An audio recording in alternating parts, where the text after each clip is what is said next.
नमस्कार दोस्तों, मैं Ranjana Awasthi motivational audio book channel and Hindi tricky specialist में आपका स्वागत करती हूं। उम्मीद है आप सभी लोग अच्छे होंगे। चलिए स्टार्ट करते हैं। आदिकालीन साहित्य की प्रमुख प्रवृत्तियां।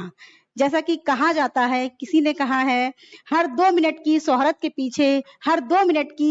पीछे 8 घंटे की कड़ी मेहनत होती है।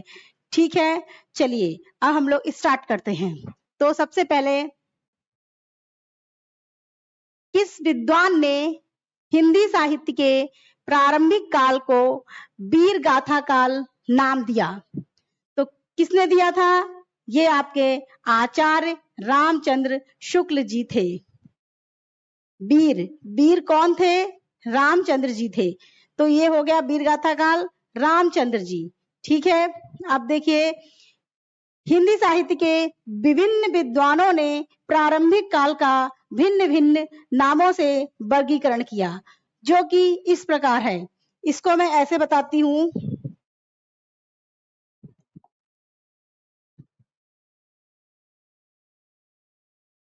इसको मैं ट्रिकी माध्यम से बता रही हूँ, आप लोग आराम से समझ जाएंगे। डॉक्टर ग्रीशन जो थे, सन मीन्स क्या होता है? पुत्र होता है। तो पुत्र जो है क्या करता है? चरण छूता है। क्या करता है? चरण छूता है। पुत्र है तो मम्मी पापा और भी जो हम लोगों से बड़े होते हैं, तो उनको जो है उनके चरण छूता है। तो ग्रीशन यानी चारण काल। ठीक है।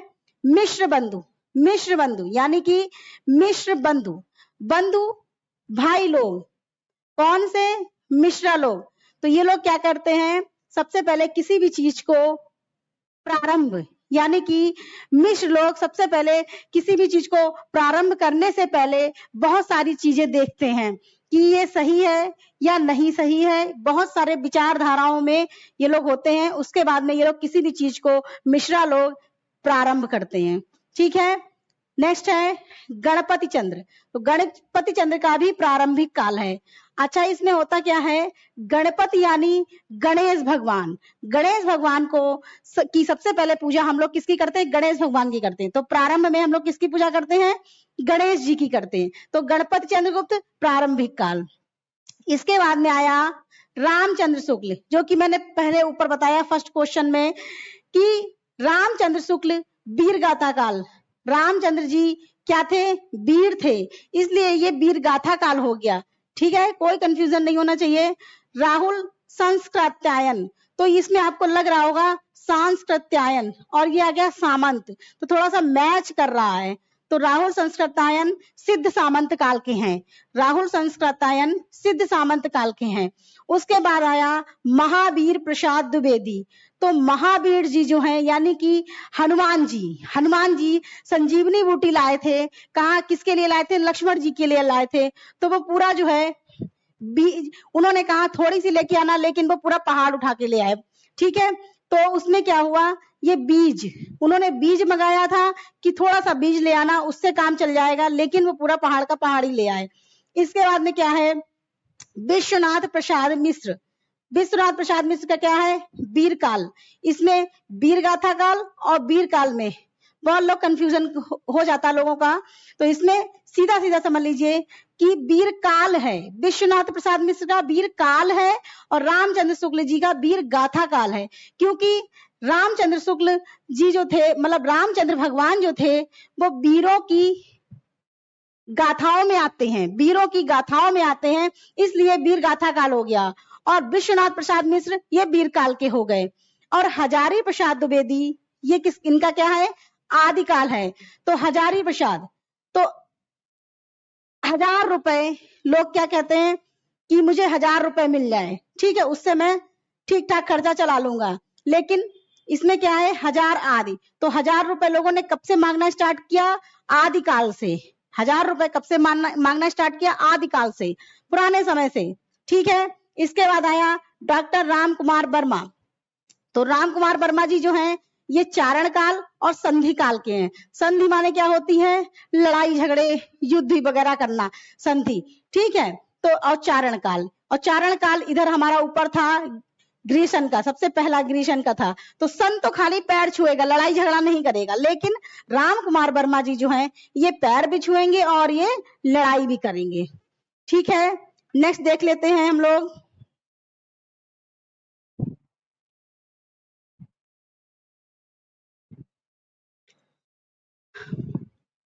ऊपर वाले से आप लोग अच्छे से समझ गए होंगे, तो कोई प्रॉब्लम नहीं होने वाली। आदिकाल के नामकरण के संबंधित कौन सा युग्म अशुद्ध है? देखिए, बीजप्पन काल किसका था? ये महावीर प्रसाद द्विवेदी का था। सिद्ध सामंत किसका था? राहुल संस्कृतायन का था। और इसमें पूछा है अशुद्ध कौन सा है? और संधि काल एवं चारण काल ये राम कुमार जी का था। और वीर गाथा काल रामचंद्र शुक्ल का है। ठीक है, तो इसमें जो है बीजप्पन काल मिश्र बंधु, ये गलत है। बीजप्पन काल जो है महावीर प्रसाद द्विवेदी का था। समझ गए ना आप लोग? आगे बढ़ते हैं। हिंदी साहित्य के प्रथम काल को वीर काल किसने कहा? तो वीर काल क्या है? यहाँ पे ये आया वीर काल। मैंने क्या बताया था? वीर काल विश्वनाथ प्रसाद मिश्र जी का है। इसके बाद देखते हैं नेक्स्ट, हिंदी के प्रारंभिक काल को वीर काल का नाम किसने दिया? वीर गाथा काल का नाम किसने दिया? तो वीर गाथा काल किसने कहा था? रामचंद्र शुक्ल जी ने कहा था। ये हमारा राइट आंसर है। फिर है आदिकाल को बीजप्पन काल का नाम किसने दिया? तो बीजप्पन काल हमारा कौन था? बीज लाने के लिए बोला था तो पूरा पहाड़ उठा ले आए हनुमान जी, महावीर प्रसाद द्विवेदी जी। ठीक है, नेक्स्ट देख लेते हैं।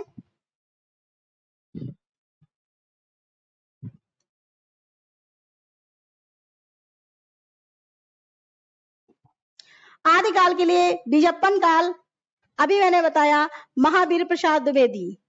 ठीक है, आदिकाल को बीजप्पन काल किसने दिया? ये बार बार रिपीट इसलिए हो रहे हैं, ये अलग अलग टाइम पे, पीजीटी परीक्षा 2005 में आया, पीजीटी परीक्षा 2003 में आया। ठीक है, बहुत ही डिफिकल्ट चीजें लोगों को याद नहीं होती, लेकिन मैंने बहुत अच्छे तरीके से बताया है, उम्मीद है आप सभी लोगों को याद हो जाएगा। बीज मंगाया किसने? महावीर प्रसाद द्विवेदी, पूरा पहाड़ ले आए। ठीक है, नेक्स्ट देख लेते हैं। आदिकाल को वीरकाल नाम किसने दिया? वीरकाल किसने दिया? तो वीरकाल हमारा विश्वनाथ प्रसाद मिश्र जी ने दिया। ये हमारा राइट आंसर है।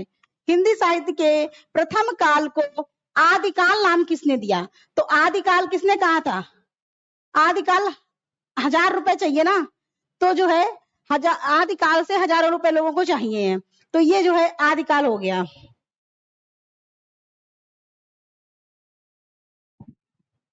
इसके बाद में देखिए, निम्नलिखित में कौन सा नाम आदिकाल का नहीं है? तो इसमें कौन नहीं है? देखिए, वीरगाथा काल है, गद्य काल नहीं है, सिद्ध सामंत काल है, चारण काल है, तो गद्य काल यहाँ पे नहीं है। ठीक है, जैसा कि मैंने आप लोगों को बताया, वीर गाथा काल किसका था? रामचंद्र शुक्ल जी का था। चारण काल किसका था? ग्रीशन का था। और सिद्ध सामंत काल राहुल संस्कृतायन का था। लेकिन गद्य काल यहाँ पे अभी नहीं आया है। ठीक है, नेक्स्ट देखते हैं।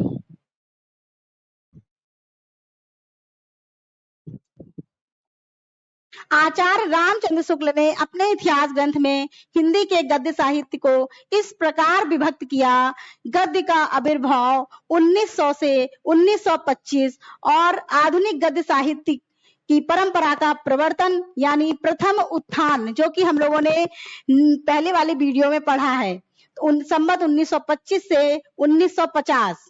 और गद्य साहित्य का प्रसार जो है द्वितीय उत्थान माना गया है, ये संवत 1950 से 1975 माना गया है। गद्य साहित्य की वर्तमान गति क्या थी? तृतीय उत्थान जिसको बोलते हैं, ये संवत 1975 से है। ठीक है, नेक्स्ट देखते हैं, बौद्ध धर्म से जुड़े हुए साहित्य की भाषा क्या है? तो साहित्य की बौद्ध धर्म लोग जो है पाली का यूज करते थे। इनकी भाषा क्या थी? पाली थी।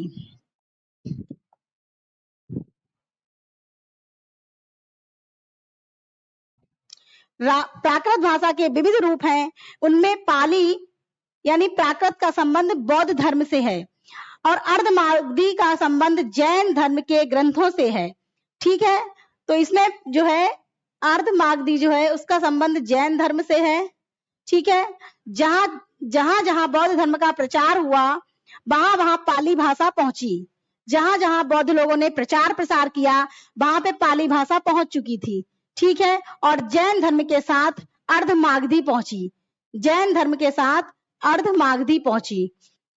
प्राकृत भाषा को साहित्यिक महत्व पूर्व की तुलना में पश्चिम से अधिक प्राप्त हुआ। उसमें भी विशेष रूप से महाराष्ट्रीय प्राकृत का प्रधान रूप है, ठीक है। आगे बढ़ते हैं। 20वां क्वेश्चन हमारा है, निम्नांकित में से अपभ्रंश प्रभावित की हिंदी रचना कौन सी है? अपभ्रंश प्रभावित रचना कौन सी है? ये हमारी भरतेशु बाहुबली रास है, अपभ्रंश, ठीक है।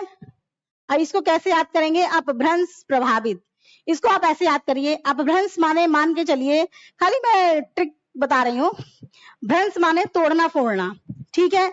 तो बाहुबली जो लोग होंगे, जो इनके पास पावर होगी, बाहुबली होंगे, वो जो है किसी भी चीज को भ्रंश कर देंगे, तोड़ देंगे, ठीक है ना। ये हो गया हमारा ये क्वेश्चन। आगे बढ़ते हैं, थोड़ा सा डिटेल में इसको देख लेते हैं। अपभ्रंश में रास नामक पहली सरस कृति भारतेशु बाहुबली की थी, जो हमारी 1184 ईस्वी में निकाला गया इसको, जिसे विद्वानों ने रास परंपरा का प्रथम ग्रंथ घोषित किया। प्रथम ग्रंथ इसको ही मानते हैं, इसको याद कर लीजिए। प्रथम ग्रंथ कौन सा है? भरतेशु बाहुबली, क्योंकि बाहुबली है ना, इसीलिए इसके पास में पावर है और इसीलिए इनको पहली रचना माना गया 1184 में, याद रखिएगा। इसके बाद में देखते हैं, क्योंकि रास काव्य की सभी प्रवृत्तियों के बीज इसमें प्राप्त हो जाते हैं। साथ ही हिंदी साहित्य के ऐतिहासिक विकास की दृष्टि से इस ग्रंथ का बहुत महत्व है। किसका? भरतेशु बाहुबली का। खुमार नासों के 43 छंद पाए जाते हैं। खुमार नासों में कितने छंद हैं? 43 छंद हैं। इस काव्य के कवि का नाम तो अज्ञात है, लेकिन परंतु एक स्थान पर दलपति विजय शब्द देखकर आलोचकों ने अनुमान लगा लिया कि दलपत विजय ही खुमार नासों का कवि था।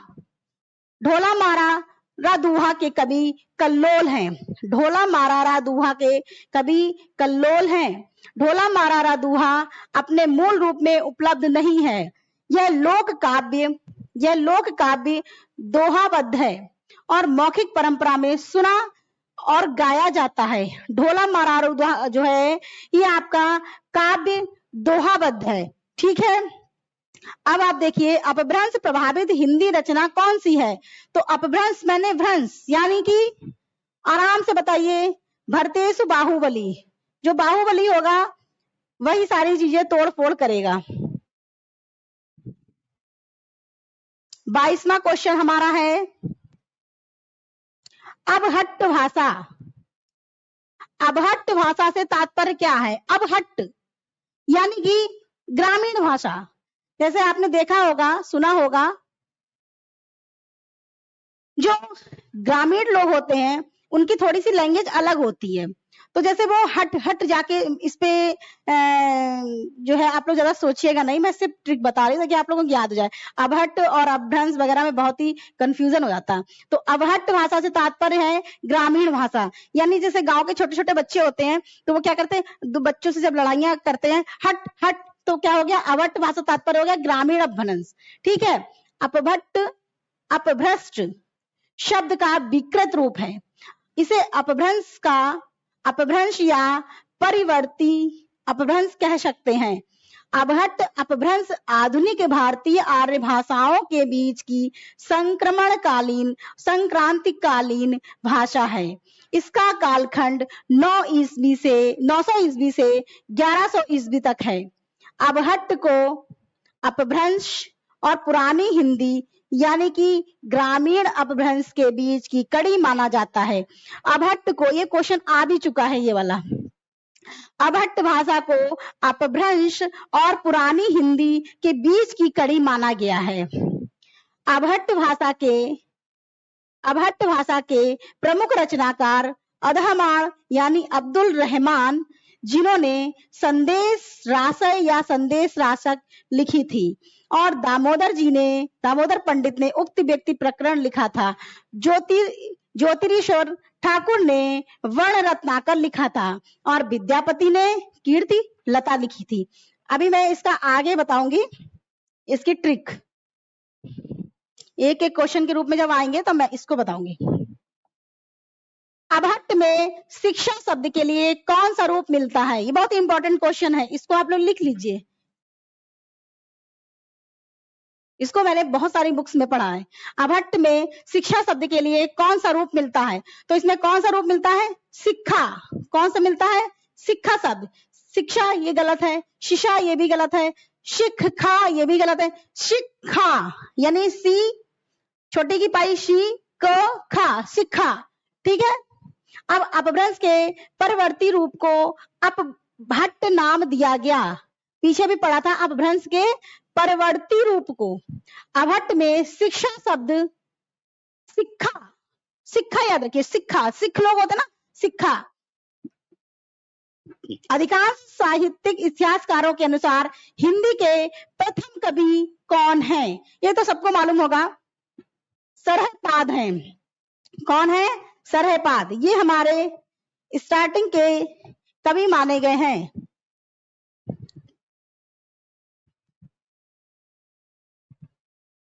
अब थोड़ा सा डिटेल में देख लेते हैं। अधिकांश साहित्यिक इतिहासकारों के अनुसार हिंदी के प्रथम कवि का नाम सरहपाद है। राहुल संस्कृतायन ने 7वीं शताब्दी ईस्वी के सरहपाद को हिंदी का प्रथम कवि माना है। उनका मूल नाम राहुल भद्र और उनके सरहपा, सरोजभद्र, पद्म तथा पद्म वज्र नाम भी मिलते हैं। इसमें देखिए, इसमें क्या दिया है? राहुल संस्कृतायन ने 7वीं ईस्वी के सरहपाद को हिंदी का किसने माना है? राहुल जी ने सरहपाद को हिंदी का प्रथम कवि माना है। इसमें भी आते हैं कि गणपति चंद्र ने किसको माना है, रामकुमार वर्मा जी ने किसको माना है। ये क्वेश्चन भी बहुत ही ज्यादा देखे गए। तो इसमें आपका जो है, इन राहुल जी ने किसको माना है? सरहपाद को माना है। और उनका मूल नाम कौन सा था? राहुल भद्र था, याद रखिए, राहुल भद्र था। और उनके सरहपा, सरोजभद्र, पद्म और पद्म वज्र नाम भी मिलते हैं। ठीक है, ये भी देखे गए, सरहपा, सरोज, पद्म, पद्म वज्र मिलते जुलते हैं। वे बौद्ध धर्म की वज्रयान और सहजयान के प्रवर्तक तथा 84 सिद्धों में से एक थे। सरहपाद जो थे 84 सिद्धों में एक थे। उनकी कविता में अपभ्रंश का साहित्यिक रूप छूट गया है तथा बोलचाल की भाषा जो आरंभिक हिंदी प्रयुक्त हुई थी। सरहपाद की रचनाओं का संपादन राहुल संस्कृतायन ने दोहा कोश नाम से किया है। सरहपाद के कौन सा था? दोहा कोश। ठीक है। और देखिए, गणपति चंद्रगुप्त ने शालिभद्र सूरी को हिंदी का प्रथम कवि माना है। और डॉक्टर रामकुमार वर्मा जी ने किसको माना है? स्वयंभू को माना है। अब इसको कैसे याद करेंगे? गणपति, देखिए, गणपति चंद्रगुप्त, शालिभद्र सूरी। अब देखिए, पति लोग जो होते हैं उनकी क्या होती है? सालियां होती हैं। तो शालिभद्र सूरी हो गया। रामकुमार वर्मा, रामकुमार। अब देखिए, रामकुमार जी जो हैं ये स्वयं को बहुत ही अपने आप को बहुत ही महत्वपूर्ण समझते हैं। ठीक है, तो ये हो गया स्वयंभू। रामकुमार वर्मा जी स्वयंभू को मानते हैं और राहुल संस्कृतायन किसको मानते हैं? सरहपाद को मानते हैं। ठीक है। और पति जो है शालिभद्र सूरी को, और रामकुमार वर्मा जी हैं वो स्वयं को मानते हैं, वो किसी को नहीं मानते हैं, अपने आप को मानते हैं। नेक्स्ट देखते हैं, सहजयान के प्रवर्तक कौन है? सरहपा। सहजयान के प्रवर्तक कौन है? सरहपा। अब इसमें ऐसे देख सकते हैं, हम लोगों के पापा लोग जो होते हैं बहुत ही सहज स्वभाव के होते हैं, बहुत ही सहज स्वभाव के होते हैं। किसी को ना डांटना ना चिल्लाना, बहुत ही सहज स्वभाव के होते हैं। सभी के पापा लोग जो बहुत ही सहज होते हैं, अपने बच्चों को प्यार करते हैं। फिर नेक्स्ट है, आचार्य हजारी प्रसाद द्विवेदी ने अपभ्रंश को क्या कहा? तो आचार्य हजारी प्रसाद द्विवेदी ने अपभ्रंश को पुरानी हिंदी बोला। हजारी, जैसे पीछे था ना, आदिकाल से चली आ रही हजारी प्रसाद द्विवेदी, मतलब 1000 रुपया चाहिए तो उन्होंने कहा था। अब हजारी प्रसाद द्विवेदी ने अपभ्रंश को क्या कहा, पुरानी हिंदी बोला। साहित्यिक अपभ्रंश से कोई लेना देना नहीं, क्योंकि हम लोग इसको टारगेट नहीं करेंगे, नहीं तो फिर दिमाग में वही चीज छप जाती है। आचार्य हजारी प्रसाद द्विवेदी ने अपभ्रंश को क्या कहा, तो 1000 रुपए जो है पुराने साल से चला आ रहा है, पुराने समय से, यानी पुरानी हिंदी। नेक्स्ट हमारा है, अब थोड़ा सा डिटेल में देख लें। आचार्य हजारी प्रसाद द्विवेदी ने अपभ्रंश और हिंदी के संबंध में यह मत व्यक्त किया इस प्रकार, 10वीं से 14वीं शताब्दी का काल, ये भी क्वेश्चन आ चुका है, मैंने देखा है, इस क्वेश्चन को पढ़ा है। 10वीं से 14वीं शताब्दी का काल, जिसे हिंदी का आदिकाल कहते हैं, उसमें आया था कि 10वीं से 14वीं शताब्दी को क्या काल, कौन सा काल कहा जाता है, तो इसमें जो है आपका आदिकाल हो गया। ठीक है, भाषा की दृष्टि से अपभ्रंश का ही बढ़ाव है, इसी अपभ्रंश के बढ़ाव को कुछ लोग उत्तरकालीनी अपभ्रंश कहते हैं और कुछ लोग पुरानी हिंदी बोलते हैं। 12वीं शताब्दी तक निश्चित रूप से अपभ्रंश भाषा ही पुरानी हिंदी के रूप में चलती थी, यद्यपि उसमें नए तत्सम शब्दों का आगमन शुरू हो गया था। इस प्रकार वे अपभ्रंश को ही हिंदी से अलग रखना चाहते थे। फिर भी उन्होंने अपभ्रंश के उत्तरकालीन साहित्य को आदिकाल की सामग्री मानकर उसका विवेचन किया। रामचंद्र शुक्ल ने पुरानी हिंदी को ही प्राकृताभास हिंदी या अपभ्रंश बोला है। इसमें देखिए, रामचंद्र शुक्ल ने पुरानी हिंदी को ही प्राकृताभास हिंदी या अपभ्रंश बोला है। ठीक है, इसको याद रखिएगा, बहुत ही इंपॉर्टेंट क्वेश्चन है ये।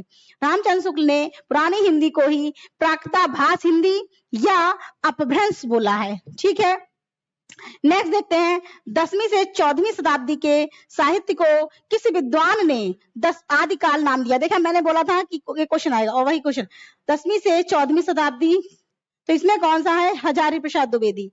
1000 समय से हम लोगों को आदिकाल से 1000 रुपए चाहिए। नेक्स्ट देखते हैं, पुरानी हिंदी का नामकरण किसने किया था, तो पुरानी हिंदी का नामकरण हमारे चंद्रधर शर्मा गुलेरी जी ने किया था। पुरानी हिंदी का नामकरण किसने किया था, तो पुरानी हिंदी का नामकरण हमारा ये आपके चंद्रधर शर्मा गुलेरी जी ने किया था। तो पंडित चंद्रधर शर्मा गुलेरी पहले विद्वान हैं जिन्होंने स्पष्ट शब्दों में यह घोषणा की थी कि उत्तर अपभ्रंश ही पुरानी हिंदी है। उन्होंने राजा मुंज को अपनी पुरानी हिंदी का प्रथम कवि स्वीकार किया। चंद्रधर शर्मा गुलेरी ने राजा मुंज को पुराना प्रथम कवि स्वीकार किया। आचार्य रामचंद्र शुक्ल ने गुलेरी जी के लेख के आधार पर अपने इतिहास में आदिकाल के अंतर्गत उत्तर अपभ्रंश की रचनाओं को यह मानते हुए भी स्थान दिया था कि उनके आधार पर उस काल की कोई विशेष प्रवृत्ति निर्धारित नहीं की जा सकती है।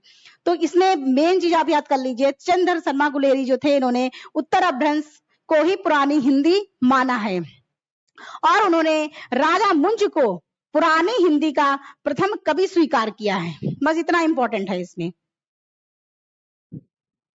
नेक्स्ट देखते हैं, 44 क्वेश्चन है हमारा, पवनचर्यू।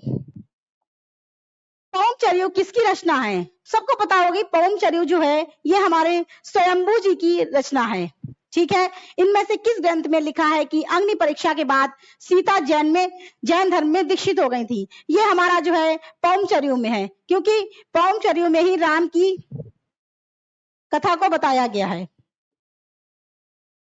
देखिए, इसमें अभी आगे डिटेल में होगा। पवनचर्यू स्वयंभू कृत चरित्र काव्य है। यह 5 कांडों में विभक्त है। पवनचर्यू जो है ये 5 कांडों में है और रामचरितमानस हमारी जो है 7 कांडों में है। इसमें कौन कौन से कांड हैं, सबसे पहले तो विद्याधर है, फिर अयोध्या कांड है, फिर सुंदर कांड है, युद्ध कांड है, उत्तर कांड है। स्वयंभू ने नारी के प्रति व्यवहार का वर्णन इस काव्य में किया। नारी के प्रति पुरुष का दृष्टिकोण उस युग में कैसा था, यह काव्य में वर्णित अग्नि परीक्षा वाले प्रसंग में स्पष्ट हो गया। लंका विजय के पश्चात सीता को पुष्पक विमान पर चढ़ाकर कौशल नगरी लाया जाता है और सीता के आगमन का एक और भव्य वातावरण, दूसरी ओर उस वातावरण में राम का ओछा व्यवहार। सीता जी जब पहुंचती हैं अयोध्या तो वो देखती हैं कि एक तरफ इतना स्वागत हो रहा है और दूसरी तरफ राम भगवान का इतना तीखा व्यवहार कैसे हो सकता है। अग्नि परीक्षा से पूर्व सीता राम से कहती हैं कि आज मैं अपनी सतीत्व की पताका फहराऊंगी, क्योंकि उनको पूर्ण विश्वास था आग यदि समर्थ हो तो मुझे जलाए। जब मेरा मन शुद्ध है तो इस दिव्य शक्ति का क्या होगा। इस ग्रंथ में वर्णन है कि अग्नि परीक्षा के बाद सीता जैन धर्म में दीक्षित हो जाती हैं। सीता जी जो है वो जैन धर्म में दीक्षित हो जाती हैं। बहुत ही इमोशनल है रामचरितमानस। इनमें से कौन सा ग्रंथ लौकिक चरित्र काव्य माना जाता है। लौकिक चरित्र काव्य, अब देखिए लौकिक चरित्र काव्य कौन सा है, भविष्यत कथा। ये किसकी थी, धनपाल की है, ठीक है, ये धनपाल की है। अब आप देखिए लोकप्रिय व्यक्तियों के चरित्र पर आधारित काव्यों के अतिरिक्त कई ऐसे चरित्र काव्य भी आए हैं। ऐसे याद रखिए इनमें से कौन सा लौकिक चरित्र काव्य माना जाता है।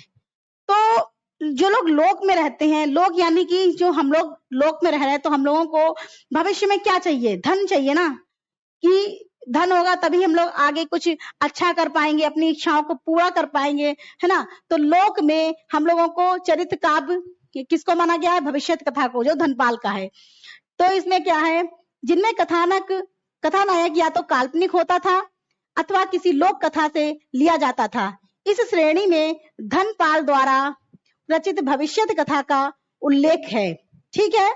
अभ्रंश का भवभूति किसको माना गया, सबसे कंफ्यूजन वाले क्वेश्चन, भवभूति किसको कहा गया और आपका व्यास किसको कहा गया, कालिदास किसको कहा गया, बहुत सारे ऐसे क्वेश्चंस हैं। तो इसमें बहुत ही इजी मेथड से मैं बताऊंगी।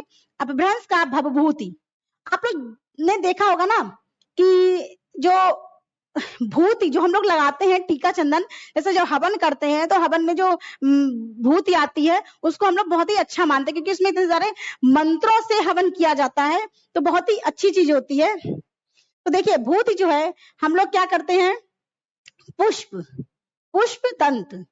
तो सबसे पहले हम लोग क्या करते हैं, भूत कैसे लगाएंगे, जैसे ऐसे समझिए कि पुष्प, सबसे पहले हम लोग हवन जब करते हैं तो पुष्पों से उसका हवन कुंड का पूजन अर्चन करते हैं। उसके बाद में हम लोग जब हवन हो जाता है तब हम लोग भूति को लगाते हैं, ठीक है। पहले तो नहीं लगा लेंगे, तो पहले पुष्प करेंगे, पुष्प चढ़ाएंगे, अक्षर चढ़ाएंगे, जो भी चीजें होती हैं बहुत सारी, तो वो चढ़ाएंगे, उसके बाद में हम लोग भूति को लगाएंगे। तो अपभ्रंश का भवभूति किसको माना गया, भूति, इतना याद करें, भूति पुष्प, ठीक है। नेक्स्ट देख लेते हैं, 53 क्वेश्चन है हमारा। आदिकाल एक्चुअली बड़ा है। अमीर खुसरो की पहेलियां तथा मुकरियों का क्या उद्देश्य था। तो अमीर खुसरो जी के बारे में सभी लोगों ने पढ़ा होगा, बहुत अच्छे से पढ़ा होगा कि मनोरंजन के माध्यम से लोक व्यवहार की शिक्षा, मनोरंजन। अमीर खुसरो जी थे बहुत ही अच्छे मुझे लगते हैं, ठीक है। तो अमीर खुसरो के बारे में कहा जाता है कि ये बड़े विनोदी और सहृदय व्यक्ति थे। जनजीवन के साथ घुलमिल काव्य रचना करने वाले कवियों में खुसरो का महत्वपूर्ण स्थान है। उन्होंने जनता के इंटरटेनमेंट, मनोरंजन के लिए पहेलियां, मुकरियां लिखी थी। आदिकाल में खड़ी बोली को काव्य की भाषा बनाने वाले पहले कवि हुए हैं। तो आदिकाल में खड़ी बोली जिन्होंने बनाया है, मतलब रचनाएं की हैं, तो वो कौन से थे, अमीर खुसरो जी थे। उनके द्वारा रचित ग्रंथों की संख्या कितनी बताई गई है, 100 बताई गई, 100 बताई गई, जिनमें अब 20 से 21 ही उपलब्ध हैं। नेक्स्ट देखते हैं, 54 क्वेश्चन हमारा है, निम्नलिखित में से कौन शिलांकित कृति है। शिलांकित कौन सी है आपकी, ये राउल बेल है। कौन सी है, राउल बेल। शिलांकृत राउल बेल, इसको कैसे मैनेज करेंगे हम लोग, देखिए शिला, शिला जानते हैं ना, पत्थर की मूर्ति शिला। जैसे शंकर भगवान का जो शिवलिंग होता है तो वो एक शिला ही होती है, ठीक है। उसके ऊपर हम लोग क्या करते हैं, बेल यानी बेला के फूल, बहुत अच्छे से याद करिए, बेला के फूल, बेला के फूल शिलांकित करती। ये बहुत कंफ्यूजन, पावर दोहा, प्राकृत, पैगलवम, वर्ण रत्नाकर वगैरह लिखा है, तो सारे जब पेपर देने हम लोग बैठते हैं तो ऐसा लगता है कि ये भी सही, ये भी सही, ये भी सही, तब बिल्कुल क्लियर नहीं होता है। निम्नांकित में से कौन सी शिलांकित करती है, तो शिला शिलांकित जैसे आए वैसे आप समझ जाइएगा। शिला यानी कि बेला, यानी कि शिला के ऊपर हम लोग बेला का फूल चढ़ाएंगे, तब भगवान शंकर की पूजा करेंगे। शिलांकित कृति राउल बेल है। यह गद्य पद्य मिश्रित चंपू काव्य की प्राचीनतम हिंदी कृति है। यह ना आपका काव्य है, वो सॉरी, ना गद्य है ना काव्य है, लेकिन चंपू काव्य है। इसमें गद्य पद्य दोनों मिक्स हैं, गद्य और पद्य ये मिक्स हैं, ठीक है, गद्य पद्य मिक्स हैं, ठीक है।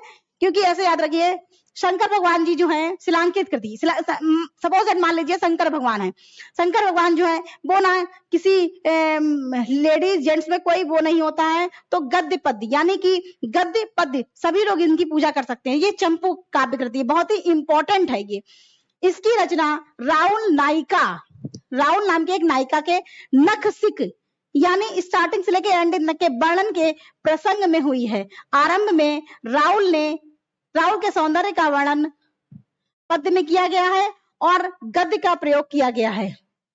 पहले आपका पद्य आया फिर गद्य आया, तो होना भी चाहिए पहले गद्य फिर पहले पद्य फिर गद्य। इस कृति का रचयिता कौन है, रोडा कवि हैं। कौन है, रोडा कवि, राउल बेल रोडा, ऐसे याद रखिए, राउल बेल रोडा। राउल बेल से हिंदी में नक्सिंग वर्णन की श्रृंगार परंपरा आरंभ होती है। इसकी भाषा में हिंदी को 7 बोलियां के शब्द मिलते हैं। इसमें 7 बोलियां हैं, लेकिन मेन जो मानी गई वो राजस्थानी मानी गई है। तो 7 बोलियां हैं लेकिन राजस्थानी मेन है।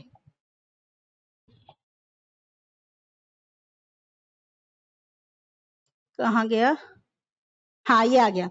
राहुल बेल किस तरह की रचना है, राहुल बेल यानी कि गद्य पद्य मिश्रित चंपू, और गद्य पद्य मिश्रित जो होता है उसको हम लोग चंपू बोलते हैं, ठीक है। निम्नलिखित में से कौन सा व्याकरण ग्रंथ के रूप में प्रतिष्ठित है, तो व्याकरण तो ये हाँ आसान भाषा में लगी रहा, उक्ति व्यक्ति प्रकरण, तो प्रकरण वगैरह, प्रकरण यानी व्याकरण, प्रकरण और व्याकरण ये तो मैच कर रहा है, ठीक है।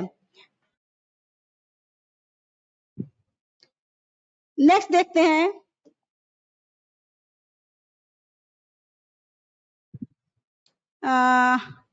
ये इधर है, हाँ, उक्त व्यक्ति प्रकरण के रूप में प्रतिष्ठित है। महाराजा गोविंद चंद्र के सभा पंडित दामोदर शर्मा ने 12वीं शताब्दी में इस पुस्तक की रचना की थी। डॉक्टर हजारी प्रसाद द्विवेदी के शब्दों में उक्त व्यक्ति प्रकरण एक अत्यंत महत्वपूर्ण ग्रंथ है। किन्होंने माना, हजारी प्रसाद द्विवेदी जी ने कहा है कि उक्त व्यक्ति प्रकरण जो है एक महत्वपूर्ण ग्रंथ है। हिंदी व्याकरण की ओर उस समय ध्यान दिया जाने लगा था, यह भी इस पुस्तक से सिद्ध होता है, ठीक है। महाराजा गोविंद चंद के सभा पंडित दामोदर शर्मा ने 12वीं शताब्दी में इस पुस्तक की रचना की थी, ठीक है। रासो ग्रंथ किस भाषा में लिखे गए, तो आप देखिए रासो ग्रंथ किस भाषा में लिखे गए थे, तो रासो ग्रंथ हमारे डिंगल और पिंगल में लिखे गए थे। तब ना तो खड़ी बोली थी और ना अवधि थी और ना ब्रजभाषा थी, तो डिंगल पिंगल ये रासो के टाइम में आए थे, ठीक है, डिंगल पिंगल शैली। आगे देखते हैं, चारण साहित्य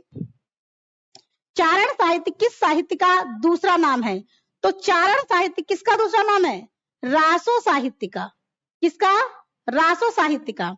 डॉक्टर ग्रीसन एवं राम कुमार वर्मा ने हिंदी साहित्य के प्रथम काल को चारण काल नाम दिया। ये तो मैंने आप लोगों को स्टार्टिंग में अभी क्वेश्चन जब हुए थे तब देखा था, सन यानी चारण और राम कुमार चारण और संधि के थे, ठीक है। इस काल में राजा श्री कवि अपने आश्रयदाताओं जिनके आश्रम में खाना पीना होता था, बहुत सारी चीजें होती, इनको सुख सुविधाएं मिलती थी। राजाओं के पराक्रम पूर्ण चरित्रों या गाथाओं का वर्णन करते थे। यही प्रबंध परंपरा रासों के नाम से जानी जाती है, जिसे लक्ष्य करके इस काल को वीर गाथा काल का नाम दिया गया। आचार्य रामचंद्र शुक्ल ने इस काल की 12 रचनाओं का उल्लेख किया। कितनी किया है? 12 रचनाएं, ठीक है, जो रासो साहित्य के नाम से भी जानी जाती हैं। तो विजयपाल रासो किसका है? नल्ल सिंह का। ऐसे देखिए कि विजय नल्ल सिंह है, नल्ल सिंह नाम से ही खतरनाक थोड़ा सा लग रहा है, तो नल्ल सिंह जी जो हैं ये हर चीज पे विजय पालेंगे, ठीक है। हमीर रासो सारंगधर, खुमार रासो दलपति विजय, बीसल देव रासो नरपति नाल, पृथ्वीराज रासो चंद्रबरदाई और परमाल रासो जगनी। इसको जो है आल्हा खंड के नाम से भी बोला जाता है, आल्हा खंड, ठीक है। आगे बढ़ते हैं।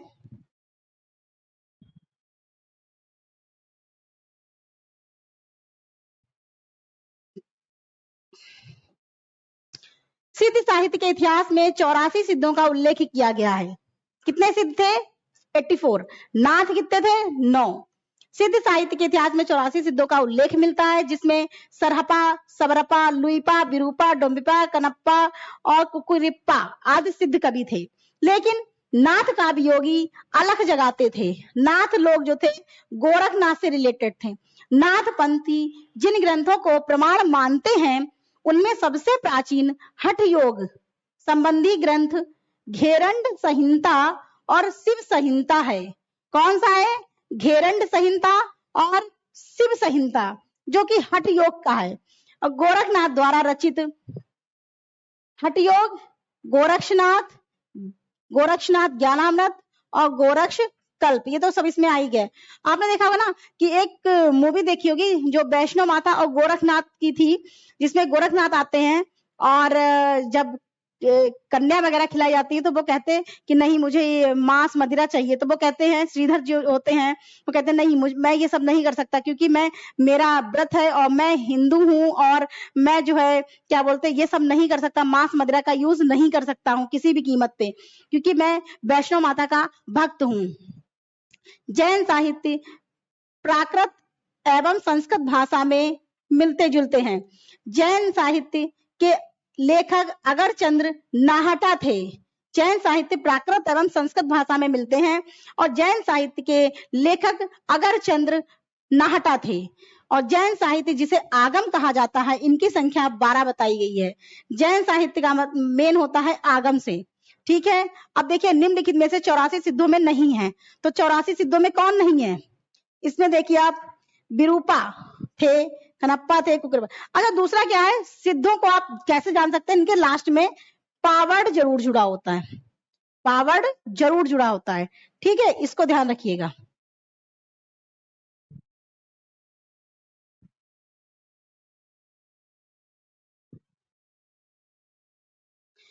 बीसल देव रासो मूलतः गे काव्य है। बीसल देव ही ऐसा है जो गे काव्य है, गा सकते हैं। इसके रूप में परिवर्तन होता रहा है। यह प्रेम और श्रृंगार के से परिपूर्ण काव्य है। इसमें प्रेम और श्रृंगार है, कोई वीर काव्य नहीं है।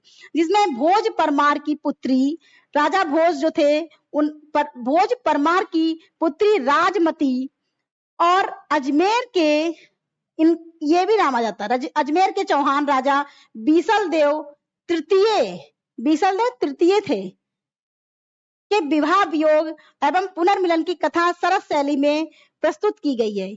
इनका विवाह हुआ, वियोग हुआ, दोबारा से इनका पुनर्मिलन हो गया। इस ग्रंथ की रचना नरपत नाल ने की थी, और नरपत नाल ने कब की थी? 1155 ईस्वी में की थी, ठीक है। बीसल देव रासो आदिकाल की एक श्रेष्ठ काव्य कृति मानी गई है। बीसल देव रासो की श्रृंगार परंपरा का आदिकाल में ही अंत नहीं हो जाता है। विद्यापति से होती हुई यह परंपरा भक्ति काल में प्रेमाख्यानक काव्यों तक पहुंच गई और कृष्ण भक्तों को भी प्रभावित किया, और रीति काल में जाकर इसका सरस श्रृंगार काव्य के रूप में चरम विकास हुआ। बीसल देवरासों में हिंदी काव्य में प्रयुक्त होने वाला 12 मासा वर्णन सबसे पहले मिलता है।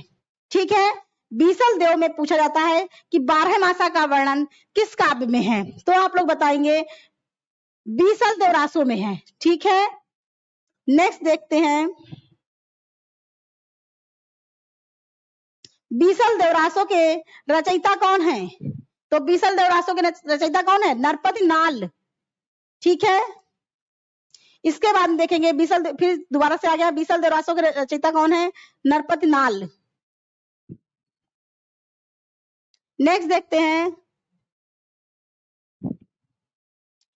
निम्नलिखित रासो ग्रंथ में कौन सा काव्य एक प्रेम काव्य या श्रृंगार काव्य के रूप में है? तो मैंने अभी बताया कि सिर्फ बीसल देवरासो ही एक ऐसा काव्य है जिसमें प्रेम और श्रृंगार की बात कही गई है।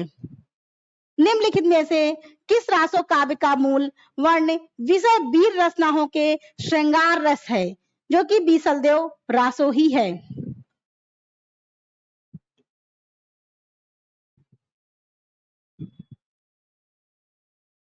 चौहत्तर क्वेश्चन नंबर है, आला और उदल के चरित्र को वीर गीतात्मक काव्य के रूप में रचने वाले कवि कौन हैं? तो आल्हा और उदल जो था, दो सरदार थे, ये जगनिक। ठीक है, जगनिक। परमाल रासो जो थी वो जगनिक ने लिखी थी। ठीक है, आलाखंड नामक काव्य ग्रंथ का दूसरा नाम क्या है? तो इसका नाम परमाल रासो है। मैंने स्टार्टिंग में ही बता दिया था, आलाखंड परमाल रासो का है। परमाल रासो मतलब जो रचना है, आलाखंड को परमाल रासो बोलते हैं, लेकिन ये रचना किसकी है? ये जगनिक की है, ये जगनिक की है। नेक्स्ट देखते हैं 76 क्वेश्चन नंबर, आलाखंड का दूसरा नाम क्या है? तो आलाखंड यानी परमाल रासो। ठीक है, परमाल रासो काव्य की कृति कवि कौन है? तो ये हमारे जगनिक हैं। ठीक है, जगनिक। नेक्स्ट देखते हैं, आला और उदल नामक दो वीर सरदारों की वीरतापूर्ण लड़ाइयों का वर्णन मिलता है। किसमें मिलता है? ये आपके परमाल रासों में मिलता है, जो जगनिक द्वारा लिखा गया था। कवि जगनिक की रचना कौन सी है? तो कवि जगनिक की रचना कौन सी है? ये आपकी आलाखंड है। ठीक है, आलाखंड परमाल रासो। नेक्स्ट देखते हैं, पृथ्वीराज रासो महाकाव्य के रचयिता कौन है?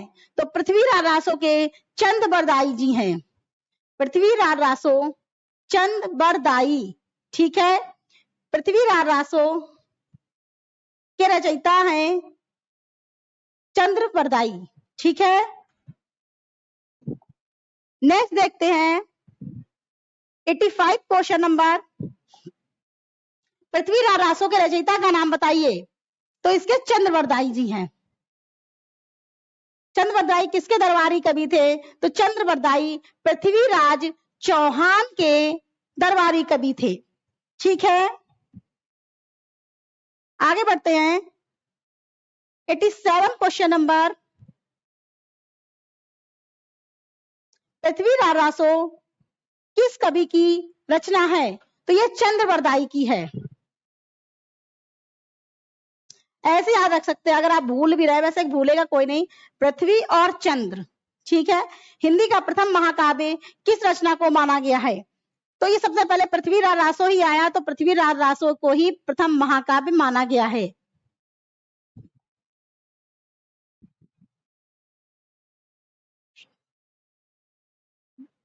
संवत 1050 से 1375 की कालावधि में लिखे गए हिंदी साहित्य का वीर गाथा काल के रूप में नामकरण किसने किया? तो ये हमारा आचार्य रामचंद्र शुक्ल जी ने किया था। 1050 से 1375, 1050 से 1375। फिर आचार्य रामचंद्र शुक्ल के अनुसार हिंदी साहित्य के आदिकाल की समय सीमा क्या है? तो इसमें जो है आदिकाल की समय सीमा बताया गया है। हाँ, विक्रम संवत 1050 से, इसमें क्या है, सन 1050 से सन 1375 हो ही नहीं सकता। विक्रम संवत 1050 से विक्रम संवत 1375 तक, ठीक है। निम्नलिखित में से वीर गाथा काल की रचना नहीं है। कौन सी नहीं है? जो देखिए इसमें भक्त माल, ये नहीं है। संदेश रासक वीर गाथा काल की रचना नहीं मानी है, तो ये भक्ति काल की रचना है। बाकी सब तो वीर गाथा काल में पढ़ ही चुके हैं। संदेश रासक अब्दुल रहमान की, आलाखंड जगनिक की है, जय मैंग जिसका, ये जो है आपके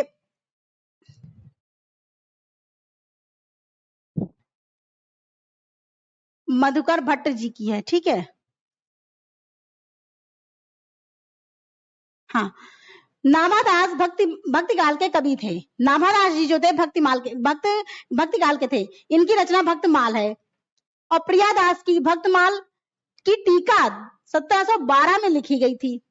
इनमें 200 भक्तों का चरित्र 316 छप्पयों में वर्णित है। और भक्तमाल में तुलसीदास जी को ही भक्तमाल का सुमेरु कहा गया। हाँ, ये सबसे इंपॉर्टेंट लाइन, इसको याद रखिएगा। भक्तमाल में तुलसीदास जी को भक्तमाल का सुमेरु बताया गया है। इसमें कोई कंफ्यूजन वाली चीज नहीं है। भक्तमाल में तुलसीदास जी को ही भक्तमाल का सुमेरु कहा गया है। संदेश रासक, क्योंकि भक्ति काल में सबसे जो मेन रहे राम के प्रति, वो हमारे तुलसीदास जी ही थे। संदेश रासक जो थी, ये अब्दुल रहमान की रचना है। और जय मयंक जस चंद्रिका मधुकर भट्ट की रचना है। जय मयंक जस चंद्रिका मधुकर भट्ट की, माँ से मयंक माँ से मधुकर। इनमें से कौन सा कवि आदिकाल का नहीं है? तो देखिए, जगनिक भी थे, दलपत विजय भी थे, चंद्रबरदाई भी थे, नाभादास जो हैं ये भक्त काल के हैं, ठीक है। नेक्स्ट देखते हैं 99 नंबर क्वेश्चन। विद्यापति के पद किस भाषा में रचित हैं? ये हमारे मैथिली में है। विद्यापति जो थे वो हमारे मैथिली के थे, ठीक है। विद्यापति की कौन सी रचना अभी तक संपादित होकर प्रकाशित नहीं हुई? पताका नहीं लहराया गया अभी तक, तो कीर्ति पताका है। हालांकि इनकी तीनों रचनाएं हैं, कीर्तिलता, पदावली, कीर्ति पताका, तीनों हैं। लेकिन कीर्ति पताका, इसको ऐसे याद रखिए कि जो प्रकाशित नहीं हुई, पताका यानी कि झंडा, झंडा अभी तक इनका नहीं लहरा पाए।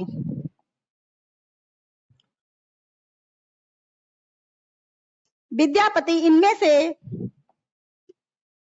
किस रचना के आधार पर मैथिल कोकिल कहलाए? तो मैथिल कोकिल जो कहलाए थे वो पदावली के उस पे कहलाए थे। इन्होंने पदावली की रचना की थी, बहुत ही सुंदर। तो उस पे इनको जो उपाधि मिली थी मैथिल कोकिल की मिली थी। तो रामचंद्र शुक्ल ने हिंदी साहित्य का इतिहास में लिखा है कि विद्यापति जिसकी रचना के कारण मैथिल कोकिल कहलाए, वह इनकी पदावली है।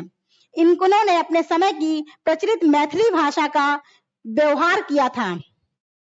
विद्यापति के पद अधिकतर श्रृंगार के ही थे, जिनमें नायिका और नायक राधा कृष्ण थे। मतलब इन्होंने कृष्ण और राधा के ऊपर जो है इन्होंने अपनी पदावली बनाई थी।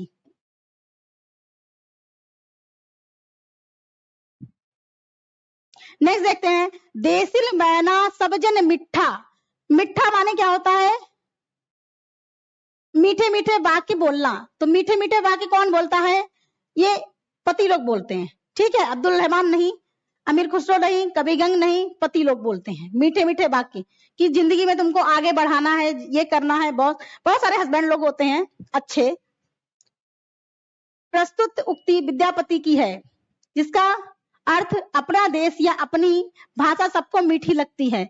यही जानकर मैंने इसकी रचना की है। और कवि कोकिल विद्यापति का पूरा नाम विद्यापति ठाकुर है, ठीक है, ये चीज। और गोरखनाथ के गुरु का नाम क्या था? गोरखनाथ के गुरु का नाम मत्स्येंद्रनाथ था। यानी मैंने इसको ऐसे याद किया है, मछली मान लीजिए, मत्स्य बोलते ना मछली को। तो गोरखनाथ के गुरु कौन थे? मछली, मत्स्यनाथ। तो नाथ पंथ को चलाने का मत्स्यनाथ तथा गोरखनाथ को है। गोरखनाथ नाथ साहित्य के प्रारंभ कर्ता माने गए हैं। गोरखनाथ प्रणेता कौन है? प्रणेता आदिनाथ है। लेकिन जिन्होंने प्रारंभ किया, तो वो कौन थे? वो हमारे गोरखनाथ जी हैं। गोरखनाथ के गुरु कौन थे? याद कर लीजिए, मत्स्य। ठीक है, इसके बाद हम नेक्स्ट देखते हैं,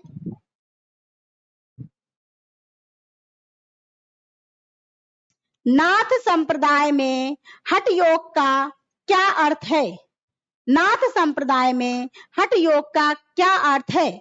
तो ये सूर्य और चंद्र से है। हा का अर्थ सूर्य और ठा का अर्थ चंद्र, दोनों का योग।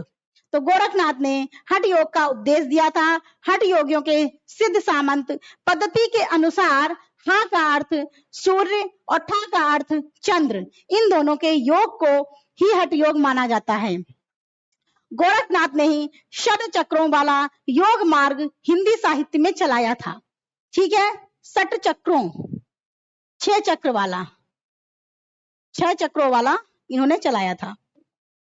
नेक्स्ट देखते हैं, लास्ट है, इसके बाद भक्ति काल आएगा। मैं भी सोचू बहुत सारे हैं। सिद्धों की साधना में शून्य का पूरक तत्व क्या है? मोस्ट इंपॉर्टेंट क्वेश्चन ये आ चुका है, इसको भी मैंने 3 बुक में पढ़ा है। सिद्धों की साधना का शून्य पूरक क्या है? ठीक है, पूरक तत्व ये हमारा वज्र है। वज्र याद रखिएगा, वज्र। ठीक है, सिद्धों की साधना, सिद्ध लोग जो थे, देखिए अग्नि हो नहीं सकती, ज्ञान है नहीं, चित्र है नहीं, तो वज्र।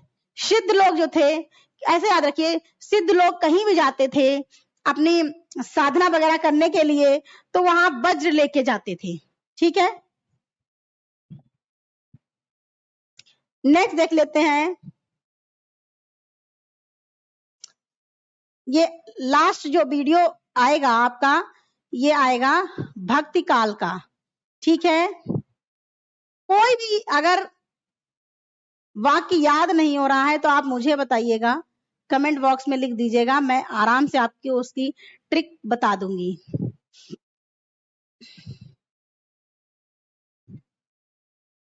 बहुत सारे क्वेश्चंस हैं इसमें, 110 क्वेश्चन हैं।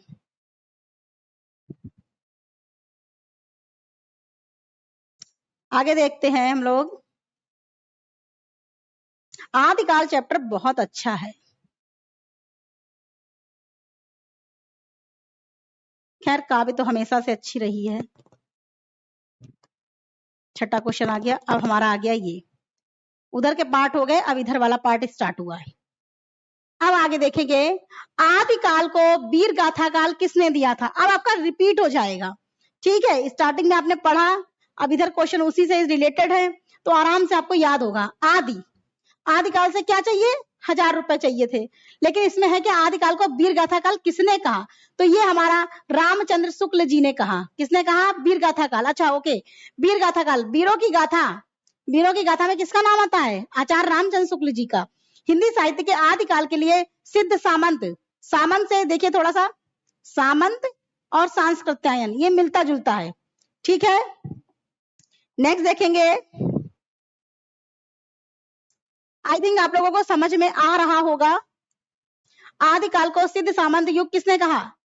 सामंत संस्कृतायन, अरे सॉरी, सामंत और संस्कृतायन मैच कर रहा है। हिंदी साहित्य के आदिकाल को सिद्ध सामंत युग नाम किसने दिया? तो ये आपका सामंत संस्कृतायन। ठीक है, आगे बढ़ेंगे। आदिकाल हिंदी सिद्ध, मेन कहने का मतलब आदिकाल हिंदी साहित्य को सिद्ध सामंत काल, तो सामंत काल आपका, सामंत काल था राहुल संस्कृतायन। फिर है आपका आदिकाल की प्रारंभिक काल नाम किसने दिया? प्रारंभ, प्रारंभ कौन करता था? मिश्र बंधु। मिश्र बंधु, मिश्रा लोग किसी भी चीज को प्रारंभ करने से पहले बहुत ही जांच पड़ताल कर लेते हैं, उसके बाद में स्टार्ट करते हैं। इसमें देखिए, क्योंकि मिश्र बंधु था, गणपति चंद्रगुप्त दोनों ही ने आदिकाल को प्रारंभिक काल माना है। ठीक है, विकल्प में केवल मिश्र बंधु हैं, अतः इस प्रश्न का उत्तर सही है। तो एक आपने देखा होगा, मैंने बताया था गणेश भगवान की पूजा करते हैं, ठीक है ना, तो गणपति हो तो गणपत लगा दीजिएगा, और अगर ये आपका मिश्र बंधु है तो मिश्र बंधु लगा दीजिएगा। अब इसको देखेंगे हम लोग। रामचंद्र शुक्ल ने वीर गाथा काल, इधर से मैच करिए हमेशा। अगर आप जो है इस टाइप के क्वेश्चन अगर आते हैं तो बजाय इधर के बजाय इधर से स्टार्ट करिए तो आपको मिल जाएगा। प्रारंभ हम लोग किसी चीज को करते हैं या तो गणपत या तो मिश्र बंधु, तो आपका जो है मिश्र बंधु हो गया। वीर गाथा काल, वीरों की गाथा किसने गाई? रामचंद्र शुक्ल ने। सिद्ध सामंत संस्कृतायन। आदिकाल से क्या चाहिए? 1000 रुपए चाहिए, तो ये हो गया, मैच निकल लिया। तो इसका हमारा डी आंसर बिल्कुल राइट है। इसके बाद देखेंगे 18वां क्वेश्चन।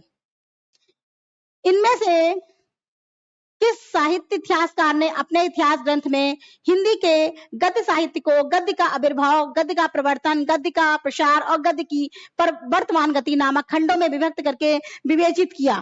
तो ये हमारे कौन थे? रामचंद्र शुक्ल जी थे।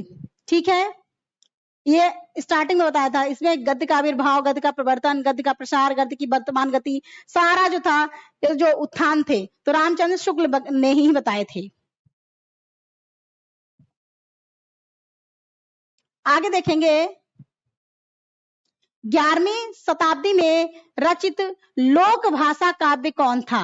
तो लोक भाषा, लोक में हम लोग गाना वगैरह गाते ना, तो ढोला मारारा दूहा, ठीक है, ढोला मारारा दूहा, समझ गए?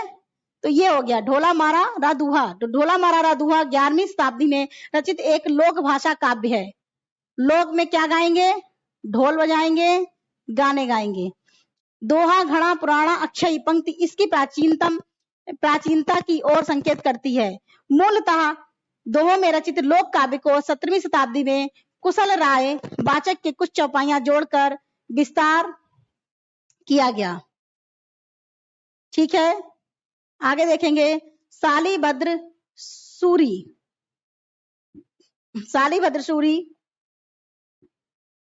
ये आपका क्या मैंने बताया था? भरतेश बाहुबली। ठीक है, भरतेश बाहुबली। ठीक है, अब आप देखिए शालिभद्र सूरी की रचना का नाम भरतेश बाहुबली रास है। ठीक है, अब मुनि जन्मेजय ने इस ग्रंथ को जैन साहित्य की रास परंपरा का प्रथम ग्रंथ माना। ठीक है, किसने माना? मुनि जन्मेजय ने इस ग्रंथ को जैन साहित्य की रास परंपरा का प्रथम ग्रंथ माना। किसको? भरतेश बाहुबली को। इसकी रचना 1184 ईस्वी में की गई थी। इसकी रचना 1184 ईस्वी में शालिभद्र सूरी ने की थी। ये अपने समय के प्रसिद्ध जैन आचार्य, अच्छे कवि थे। इस ग्रंथ में भरतेश बाहुबली के रचित चरित्र का वर्णन है। नेक्स्ट देखते हैं पंच पांडव चरित्र। पंच पांडव चरित्र रास के रचयिता कौन थे? पंच पांडव के शालिभद्र सूरी थे। ठीक है, पंच पांडव के चरित्र रास के रचयिता शालिभद्र सूरी थे। पंच पांडव चरित्र रास के रचयिता शालिभद्र सूरी नामक प्रसिद्ध जैन उच्च आचार्य एवं उच्च कोटि के कवि हैं। भरतेश बाहुबली रास नामक ग्रंथ इनकी एक अन्य प्रसिद्ध रचना है, जिसे रास परंपरा का प्रथम ग्रंथ माना जाता है। अब आपका है अभ्रंश शब्द का सबसे पहले उल्लेख किसने किया था? ये आपका पतंजलि ने किया था। सबसे पहले किसने किया था? पतंजलि ने किया था। तो इसको याद रखिएगा। अपभ्रंश शब्द का सबसे पहले उल्लेख किसने किया था? यहाँ पे उल्लेख है, उल्लेख याद रखिएगा, पतंजलि ने किया था। नेक्स्ट देखिए, अपभ्रंश शब्द का सबसे पहले उल्लेख महाभाष्यकार पतंजलि ने किया। ये संस्कृत या साधु शब्द के लोक प्रचलित विविध रूप अपभ्रंश कहलाते हैं। सॉरी, थोड़ा सा पानी पी लूं।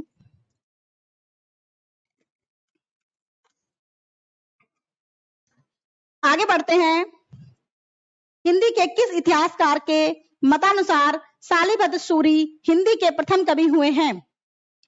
ये गणपति चंद्र। ठीक है ना?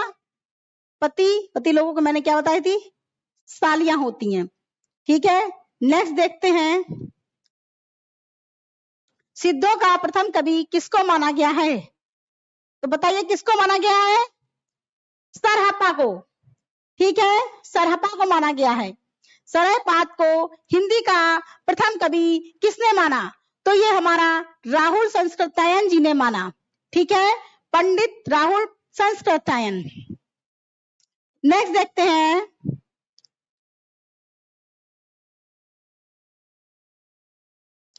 राहुल जी ने हिंदी भाषा का प्रथम कवि किसे माना? तो सरहप्पा को माना था। हिंदी का प्रथम कवि कौन है? सरहप्पा है। 34वां क्वेश्चन हम लोग देख रहे हैं, स्वयंभू को हिंदी का प्रथम कवि माना, किसने माना? राहुल जी ने। अरे, स्वयंभू को हिंदी का प्रथम कवि किसने माना? हाँ, तो ये राम कुमार वर्मा जी हैं। ठीक है, राम कुमार वर्मा जी। और पंडित चंद्रधर शर्मा गुलेरी ने किसको माना? तो चंद्र शर्मा गुलेरी पुरानी हिंदी का प्रथम कवि किसको स्वीकार करते हैं? राजा मुंज को करते हैं। ठीक है, स्वयंभू जो है राम कुमार और चंद्र शर्मा गुलेरी राजा मुंज। अपभ्रंश का वाल्मीकि किसको कहते हैं? मैंने क्या बताया था? अपभ्रंश का भभूति किसको कहते थे? भूति। पुष्पदंत, पुष्प चढ़ा के तब भूति लगाएंगे। अब देखिए ये आ गया अपभ्रंश का वाल्मीकि। तो वाल्मीकि किसको कहते हैं? ये स्वयंभू को कहते हैं। वाल्मीकि किसको कहते हैं? वाल्मीकि, स्वयंभू, क्योंकि अपभ्रंश और अपभ्रंश में सेम है। अपभ्रंश का वाल्मीकि कौन है? स्वयंभू। कैसे मान लीजिए, वाल्मीकि जो है, हम लोग अपने आप को वाल्मीकि समझ लें, अपने आप को वाल्मीकि समझ लें। ठीक है, हालांकि है नहीं, लेकिन वाल्मीकि बहुत उच्च कोटि की महान तो लोग होते हैं, लेकिन अपभ्रंश का वाल्मीकि स्वयं को मान लीजिए। स्वयंभू देव 8वीं शताब्दी निर्विवाद के रूप से अपभ्रंश के सर्वश्रेष्ठ कवि माने गए हैं। स्वयंभू ने क्या लिखा? पौमचर्यु, जो 5 कांडों में थी और 83 संधियों वाला विशाल महाकाव्य है, और यह अपभ्रंश का आदि काव्य माना जाता है। स्वयंभू को अपभ्रंश का प्रथम कवि किसने माना था? अतः अब स्वयंभू को अपभ्रंश का प्रथम महाकवि, अपभ्रंश का वाल्मीकि इत्यादि कहा जाता है। हाँ, अपभ्रंश का वाल्मीकि भी इन्हीं को बोला जाता है, और अपभ्रंश का महाकवि भी इनको बोला जाता है। ठीक है, आगे देखते हैं, निम्नांकित में से किस कवि को अपभ्रंश का वाल्मीकि बोला जाता है? वाल्मीकि हम लोग अपने आप को समझते हैं, यानी कि स्वयंभू। अपभ्रंश के प्रथम महाकवि कौन थे? तो अपभ्रंश के प्रथम महाकवि मैंने बताया, महाकवि और वाल्मीकि सेम है। महाकवि किसको? स्वयंभू। नेक्स्ट देखेंगे 43 क्वेश्चन, स्वयंभू की कृति का नाम क्या है? तो सबको याद हो गया होगा, पौमचर्यु। ठीक है, आगे बढ़ेंगे, निम्नलिखित में से कौन सी रचना पुष्पदंत की नहीं है? तो पुष्पदंत की कौन सी नहीं है? पौमचर्यु। देखिए ये स्वयंभू की है, ये स्वयंभू की है, लेकिन महापुराण ये भी नहीं है, जयसर चरित ये नहीं है, जय कुमार चर्यु ये भी नहीं है। तो पौमचर्यु जो है, पौमचर्यु पुष्पदंत की रचना नहीं है, बल्कि कवि स्वयंभू की रचना है। और ये अन्य रचनाएं, इनकी तो और भी 2 रचनाएं हैं, रिट्ठमचर्यु और स्वयंभू छंद। इसको कैसे याद करेंगे? ये रिट्ठमचर्यु जब आ जाती है तो ये भी बहुत कंफ्यूजन क्रिएट करती है कि रिट्ठमचर्यु स्वयंभू यानी कि स्वयंभू। ठीक है, स्वयंभू की कौन सी रचना है? पौमचर्यु। तो हम लोग पौमचर्यु तो राम से संबंधित हो गई, वो तो याद हो गई। अब स्वयं में हम लोग क्या, रीठा मान लीजिए, रीठे से बहुत लोग बाल पहले धुलते थे। ठीक है, अब तो बहुत कई तरीके से शैम्पू आ गए हैं। तो स्वयं क्या, स्वयंभू की रचना क्या है? रीठा।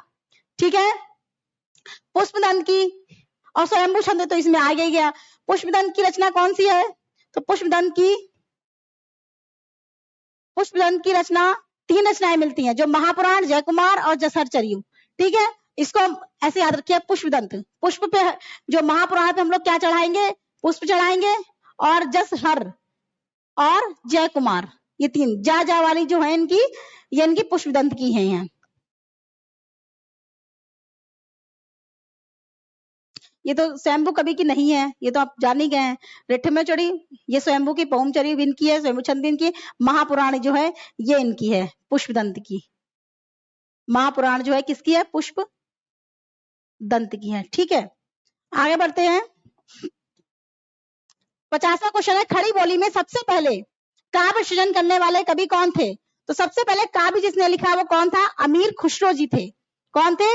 जिन्होंने पहलियां और मुकरियां वगैरह लिखी थी, पहलियां और मुकरियां लिखी थी। ठीक है, ये है खड़ी बोली में सबसे पहले काव्य सृजन करने वाले अमीर खुसरो हैं। इस भाषा का नाम हिंदवी से उल्लेख सबसे पहले उन्हीं की रचनाओं में मिलता है। हालांकि वे फारसी के भी अपने समय के सबसे बड़े भारतीय कवि हुए हैं, फारसी के। ठीक है, मुकरियां लिखने का सर्वप्रथम प्रयास उन्होंने ही किया था। मुकरी सबसे पहले उन्हीं ने ही लिखी थी। अमीर खुसरो की प्रसिद्ध रचनाएं कौन सी हैं? खालिक बारी, पहेलियां, मुकरियां और दो सुखने और गजल, ये सब इनकी हैं। बस इंटरटेनमेंट वाले थे, इसी वजह से इन्होंने पहेलियां, मुकरियां, दो सुखने और आपके बहुत सारी रचनाएं इन्होंने की हैं। खड़ी बोली हिंदी में सर्वप्रथम रचना करने वाले कवि कौन थे? तो ये आपके अमीर खुसरो थे। ठीक है, बाकी कोई नहीं है। मुकरी लिखने का सर्वप्रथम प्रयास किसने किया? अमीर खुसरो ने किया। आपका 57 क्वेश्चन देखिए, मैथिली हिंदी में रचित गद्य पुस्तक वर्ण रत्नाकर डॉक्टर सुनीति कुमार चटर्जी और पंडित बबुआ मिश्र के संपादन में बंगाल एशियाटिक सोसाइटी से प्रकाशित हुई थी। ठीक है, मैथिली हिंदी में रचित गद्य की पुस्तक वर्ण रत्नाकर, ये सुनीति कुमार चटर्जी और पंडित बबुआ मिश्र के द्वारा ही बंगाल के एशियाटिक सोसाइटी में संपादित हुई थी। उक्त व्यक्ति, यह ग्रंथ क्या है? यह व्याकरण है, इसके नाम से ही लग रहा है। उक्त व्यक्ति प्रकरण, प्रकरण यानी व्याकरण, प्रकरण व्याकरण, प्रकरण व्याकरण। ठीक है, नेक्स्ट देखेंगे, निम्न में कौन सी रचना व्याकरण ग्रंथ है? व्याकरण प्रकरण, तो इसमें प्रकरण कहाँ आया? व्याकरण प्रकरण, ये आ गया। इनमें से कौन सी भाषा आदिकाल की है? तो आदिकाल की कौन सी भाषा है? इनमें से कौन सी भाषा आदिकाल की है? ब्रज भाषा। ठीक है, डिंगल पिंगल ये शैली थी, इसका भी नाम है। ठीक है, लेकिन ये डिंगल पिंगल शैली थी। इसको याद रखिए, थोड़ा सा डिटेल में है। डॉक्टर नगेंद्र ने अपनी पुस्तक हिंदी साहित्य का इतिहास, अच्छा, हिंदी साहित्य का इतिहास जो थी रामचंद्र शुक्ल ने भी लिखी थी 1929 में, लेकिन डॉक्टर नगेंद्र ने अपनी पुस्तक हिंदी साहित्य का इतिहास में लिखा है कि काव्य रचना की दो अन्य महत्वपूर्ण शैलियों का भी आदिकाल में विकास हुआ था, जिन्हें कुछ विद्वानों ने भाषा के नाम से ही अभिहित कर एक भ्रम पैदा कर दिया। ये शैलियां डिंगल पिंगल थी। देखा, मैंने बोला आदिकाल हिंदी साहित्य में वीर रस की रचनाओं डिंगल शैली का प्रयोग होता है। डिंगल शैली जो थी ये थोड़ी सी अकड़ू टाइप की थी, इसमें अकड़पन था। ठीक है, और पिंगल जो थी ये अच्छी मानी जाती है, तथा कोमल भावों की अभिव्यंजना पिंगल शैली में की जाती है। ठीक है, ये कोमल भाव पिंगल शैली में, जबकि डिंगल शैली का प्रयोग करता था तो वह हिंदी बोलियों के कर्कश शब्दों को अपनाता था। डिंगल शैली जो थी वो कर्कश शब्दों को यूज ज्यादा करती थी, किंतु पिंगल शैली के प्रयोग में धीरे धीरे कोमल शब्दावली का विकास हो रहा था। पिंगल शैली बहुत ही अच्छी थी, डिंगल की कर्कश शब्दावली सीमित थी। डिंगल जो थी सीमित थी, क्योंकि कहते ना अकड़ूपन जो है वो ज्यादा दिन तक अकड़ूपन नहीं चलता है और अच्छे लोग हमेशा आजीवन बने रहते हैं। तो इसमें जो है पिंगल शैली लोकप्रिय होती चली गई और उसका ब्रज भाषा में विगलन हो गया। जो लोग डिंगल को राजस्थानी भाषा का पर्याय मानते थे वे भूल करते थे। वस्तुतः राजस्थान के आदिकालीन साहित्य की भाषा हिंदी की ये दोनों ही शैलियां चारणों भाटों द्वारा प्रयोग होती थी।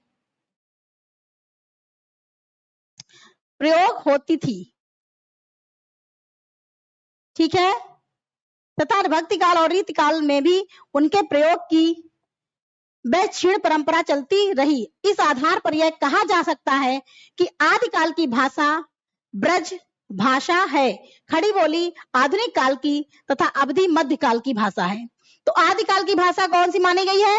ब्रज भाषा, और खड़ी बोली जो मानी गई है वो आधुनिक काल की भाषा मानी गई, और अवधि आपके मध्यकाल की भाषा मानी गई है। ठीक है, आदिकाल में किस प्रकार का साहित्य लिखा जा रहा था? तो आदिकाल में किस भाषा का साहित्य लिखा जा रहा था? किस प्रकार का? जनजीवन से हटकर राजाओं की वीरता का अतिरंजित वर्णन। क्योंकि आदिकाल में कृष्ण भक्ति थी नहीं, निर्गुण की उपासना थी नहीं, और ये तो कोई है ही नहीं, कोई नहीं। जनजीवन से हटकर राजाओं, आदिकाल का, जब भी आदिकाल के बारे में पूछे तो आप लोगों को बस राजा याद रखना है, वीरता याद रखना है, तो यही इसका आंसर होगा।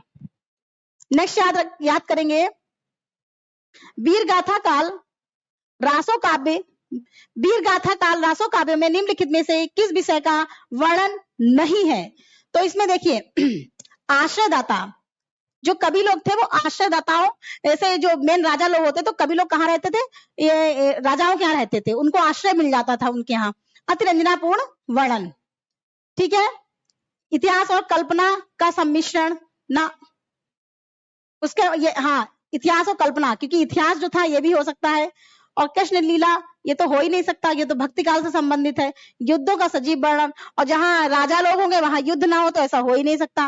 वीर गाथा कालीन रासो काव्य में कृष्ण लीला का प्रतिपादन नहीं किया गया, और इन काव्यों में आशादाता का अतिरंजनापूर्ण वर्णन हुआ। इतिहास और कल्पना का सम्मिश्रण तथा युद्धों का सजीव और गत्यात्मक वर्णन पाया जाता है।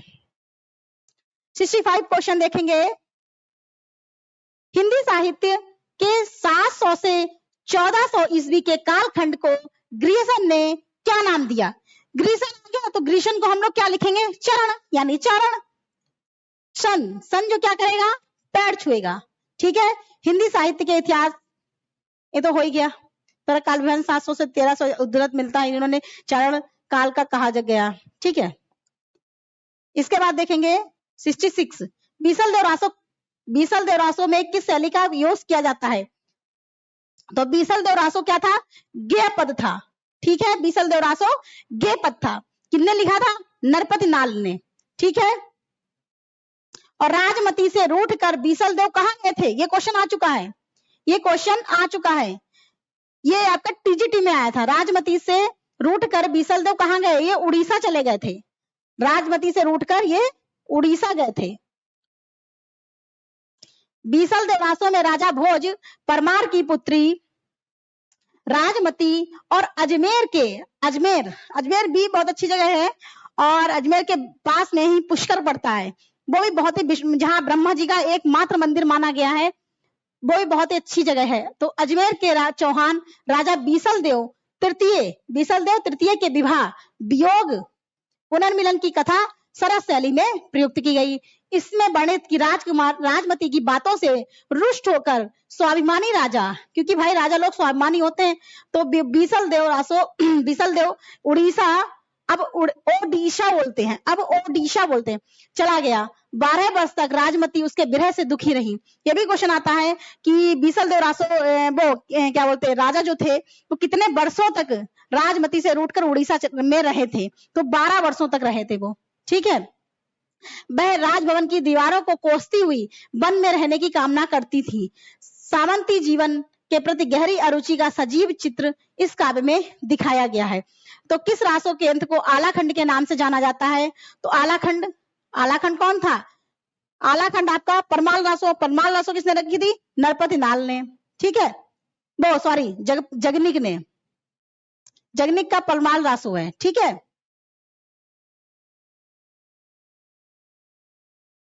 आगे देखते हैं।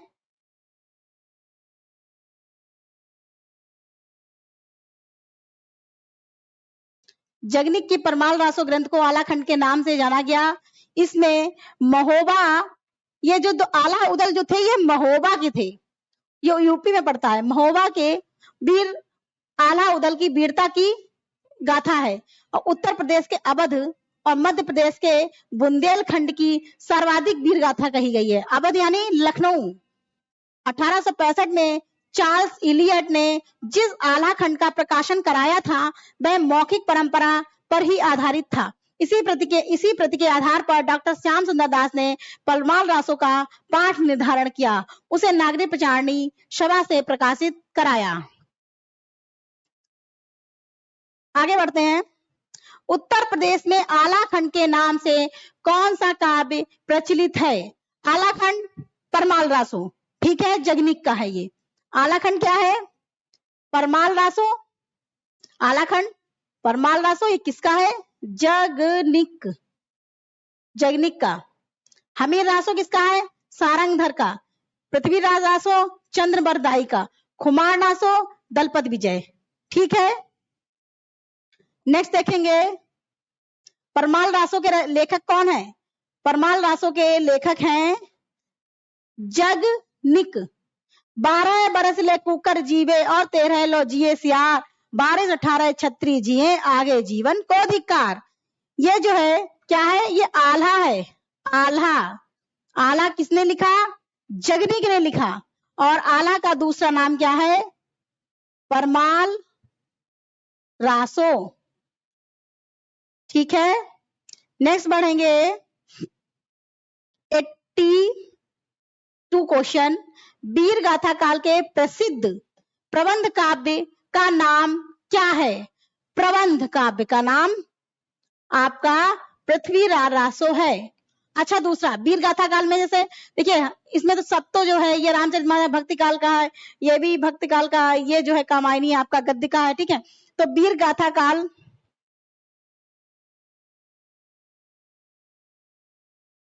नेक्स्ट देखेंगे 89 क्वेश्चन है। हाँ, इधर से मैंने बोला था ना, तो जगनिक, जगनिक किसका है? परमाल रासो। नरपतिनाल, नरपतिनाल यानी बीसलदेव रासो। दलपत विजय खुमार रासो। चंद्रबरदाई पृथ्वीराज रासो। ठीक है, ये हो गया। इसको हमेशा राइट साइड से मैच करेंगे, बहुत अच्छे से मैच हो जाएगा।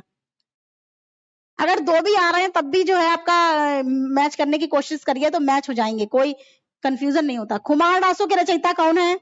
खुमार रासो के रचयिता है हमारे दलपति विजय। ठीक है, आदिकालीन हिंदी काव्य धारा में उपलब्ध नहीं है।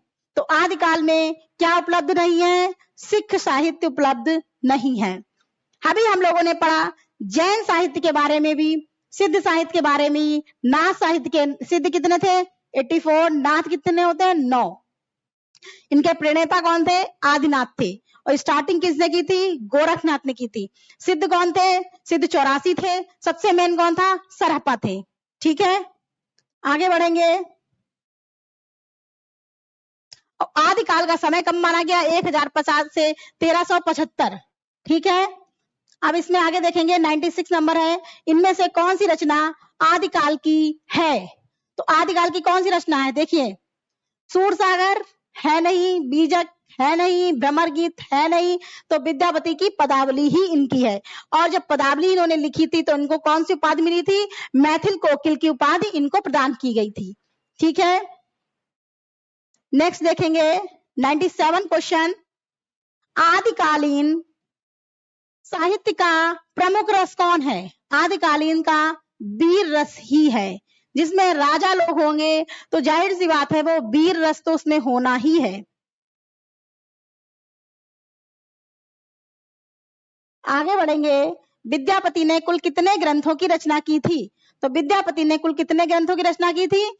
ये 14 की रचना की थी। 14 ग्रंथों की रचना इन्होंने की थी, जिसमें हमारे कौन कौन से आते हैं? देखिए, विद्यापति की अधिकांश रचनाएं संस्कृत और अवहट्ट में है, ये याद रखिएगा, संस्कृत और अवहट्ट में है।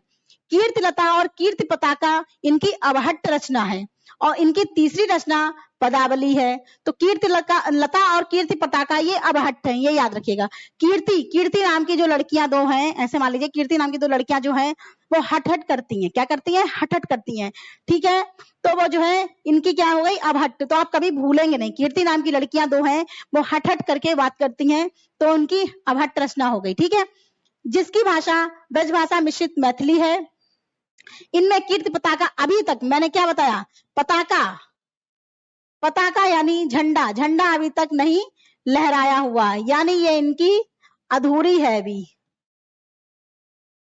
संपादित नहीं हुई है, संपादित नहीं हुई है। कीर्तिलता ऐतिहासिक महत्व का छोटा सा प्रबंध काव्य है। और कीर्तिलता जो है, लता नाम की लड़की, मतलब कीर्ति नाम की लड़की जो है, ये मैंने बताया अवहट करती है और उसमें पताका लहरी नहीं है। और लता नाम की जो बच्ची है वो जो है कहाँ गया? कीर्तिलता ऐतिहासिक महत्व का छोटा सा प्रबंध। हाँ, कीर्तिलता, लता जो है वो बहुत छोटी सी है, ठीक है, छोटा सा प्रबंध काव्य है, इसको याद रखिएगा। इसकी भाषा अभट्ट है, विद्यापति ने इसे कहाड़ी कहा, ठीक है। अच्छा, कीर्तिलता को विद्यापति ने क्या कहा? कहाड़ी भी बोला। कीर्ति लता को क्या बोला?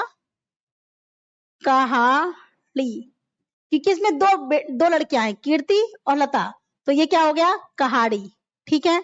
पदावली विद्यापति के यश का आधार है और पदावली के द्वारा ही इनको मैथिल कोकिल बोला गया, ठीक है, तो यश तो फैलेगा ही। इनकी अन्य रचनाएं कौन सी हैं? भू परिक्रमा विद्यापति की, ठीक है। पुरुष परीक्षा, अब ऐसे याद रखिए, विद्यापति, ये आपको सारी रचनाएं मैं अभी याद करा रही हूँ। विद्यापति, पति यानी कि हस्बैंड, पति लोग क्या होते हैं? जब शादी होती है तो परिक्रमा होती है ना, 7 फेरे जो होते हैं परिक्रमा होते हैं।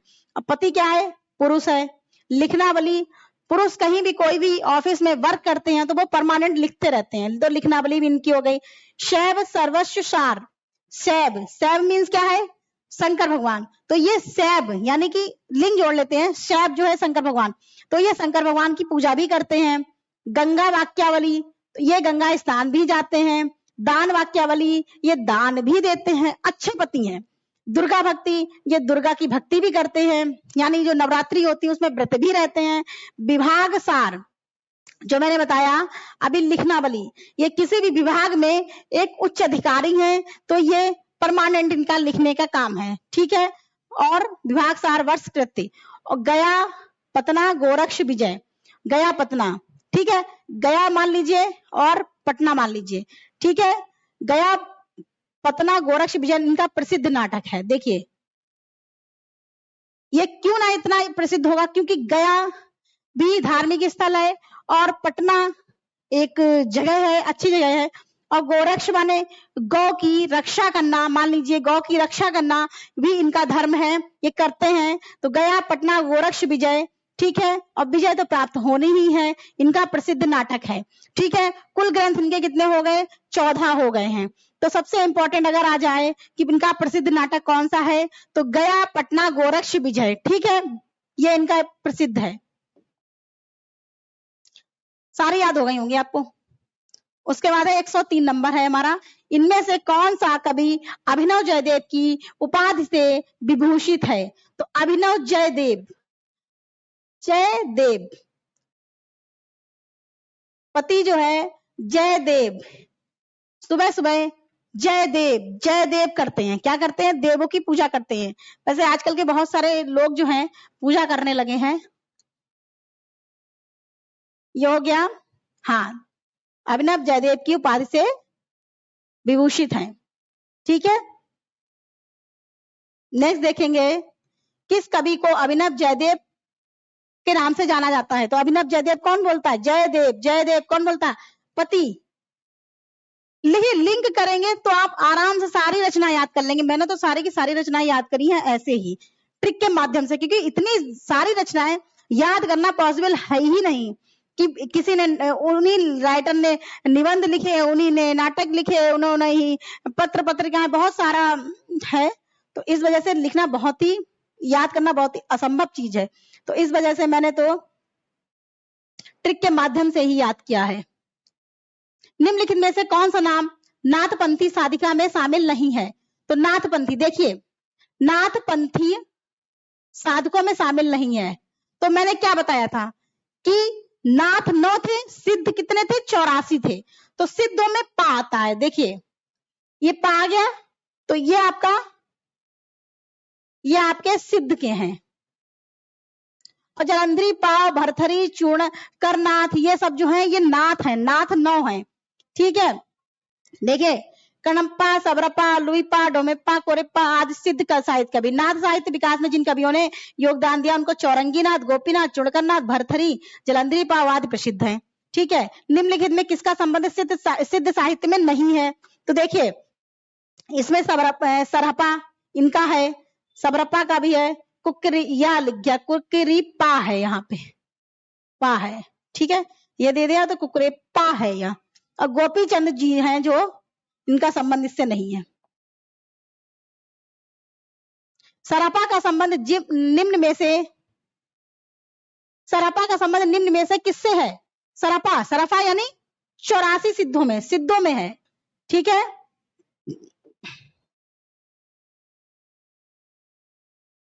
सिद्ध कवियों द्वारा प्रयुक्त भाषा को क्या कहा जाता है?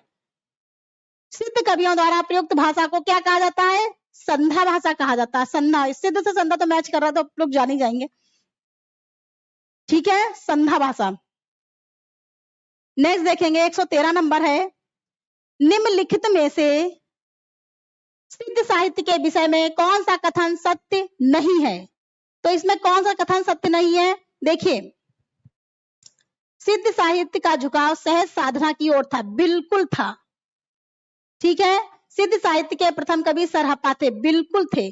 सिद्ध साहित्य की रचना चर्यापद और दोहों में हुई, बिल्कुल सही। सिद्ध साहित्य का प्रणयन पिंगल भाषा में हुआ, बिल्कुल गलत, ये रासों का था।